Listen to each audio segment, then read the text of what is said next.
Hi, and welcome to Goddard High School's Work Study program.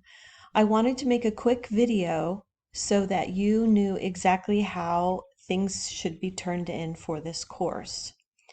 As soon as you've accepted the invite to Work Study, I need you to go to Classwork. Everything for this course is located under the Classwork tab.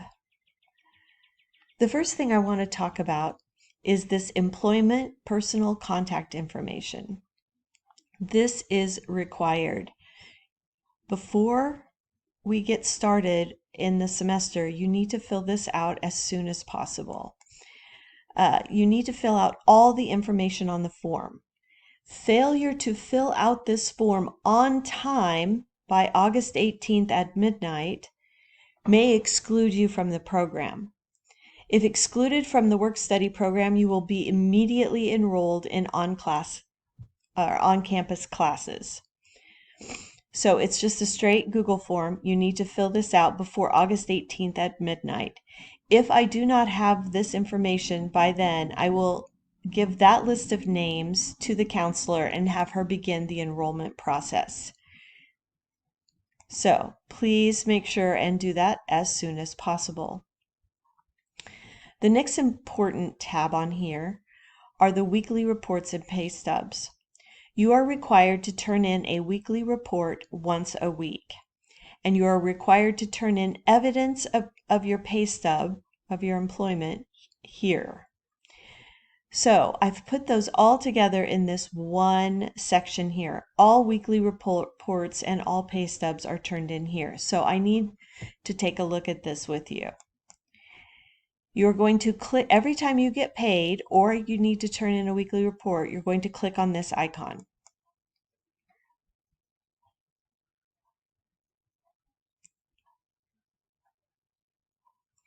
Here you see the calendar.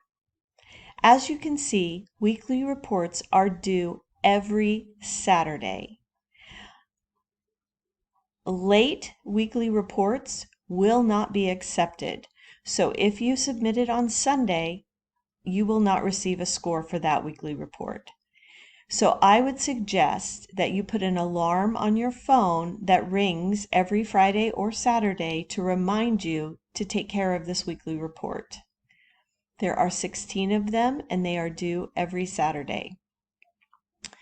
To fill out a weekly report, you're going to go over here to the weekly report that you need. This would be number 1. Open this green icon.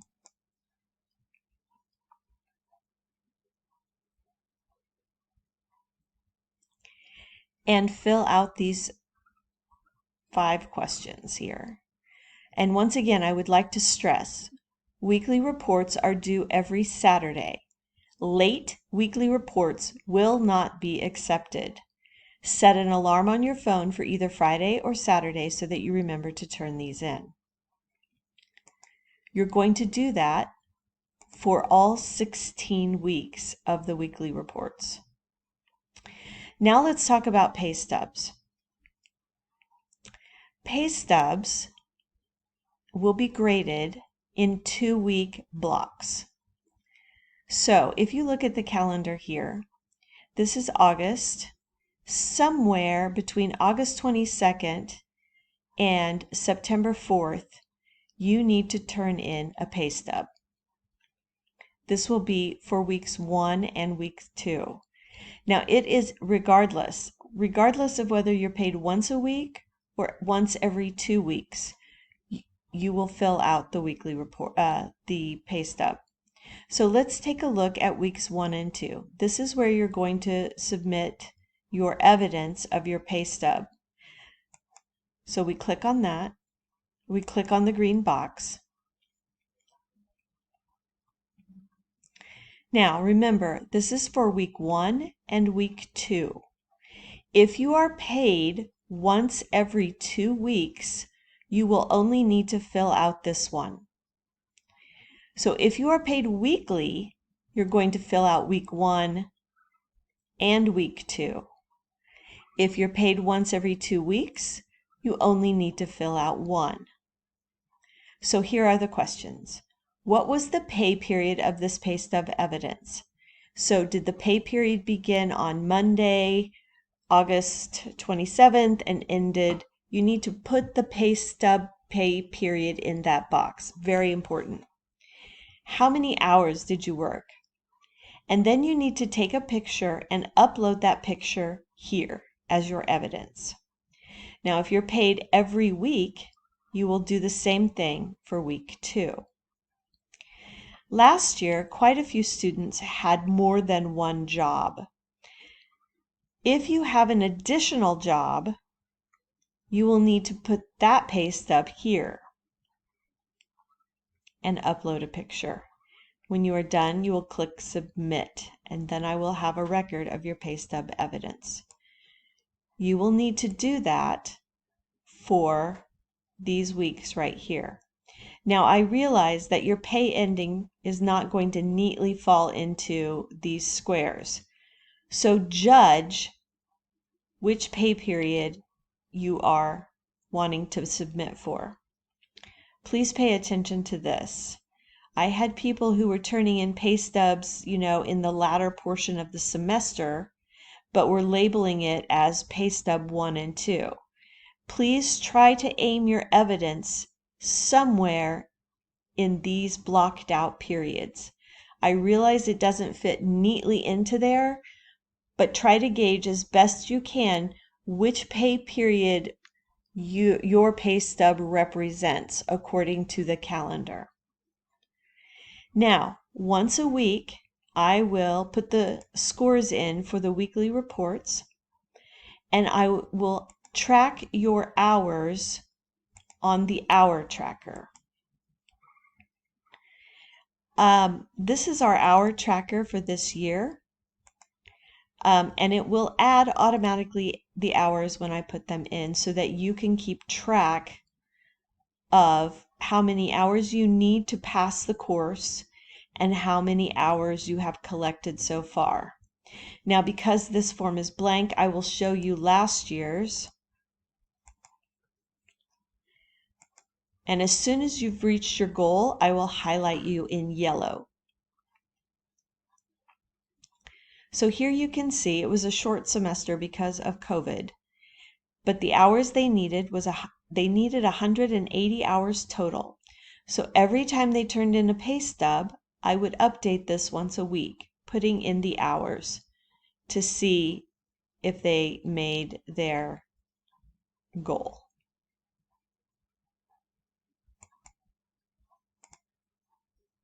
So you can keep track to see if you are on track to pass the course. So now let's talk a little bit about the final paper. There is one final paper due at the end of the semester. It is due December 15th by 1 p.m., and the guidelines on how to write that paper are listed here. Here are some resources. Here's just a calendar so that you can quickly look to see when what is due. This infographic goes through the steps you need to do to pass the course, and then the course guidelines and policies. So one thing I would like to make really clear, and I know this can be a little confusing. To pass the course, you must have met the required hours for the course.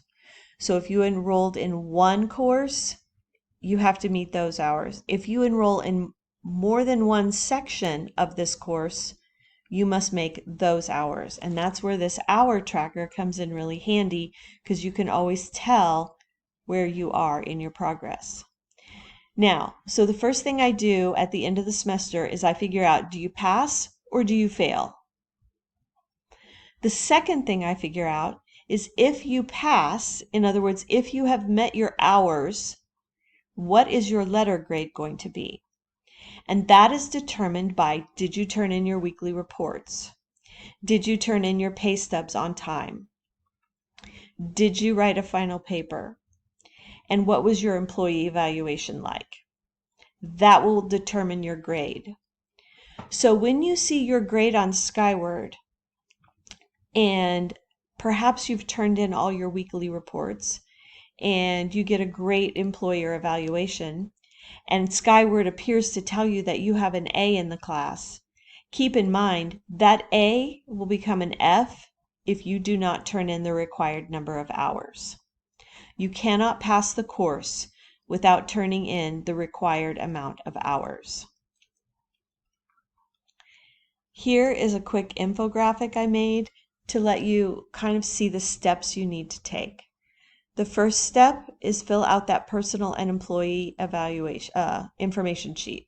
And I will remind you, if I do not have this by August 18th, I will turn your name into the counselor and you will be enrolled in classes.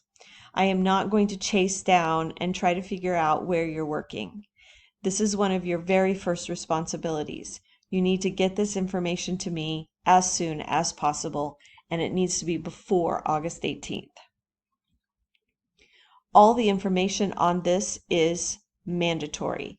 That means if you don't know your supervisor's email address, you must find it and put it on the form before August 18th. If you don't know your employer or your supervisor's phone number, you must find it and fill out this form before August 18th. Pay stub submission. You will be submitting your pay stubs on Google Classrooms through the Book Widget app, which I just demonstrated to you. Pay stubs are due as soon as you receive them.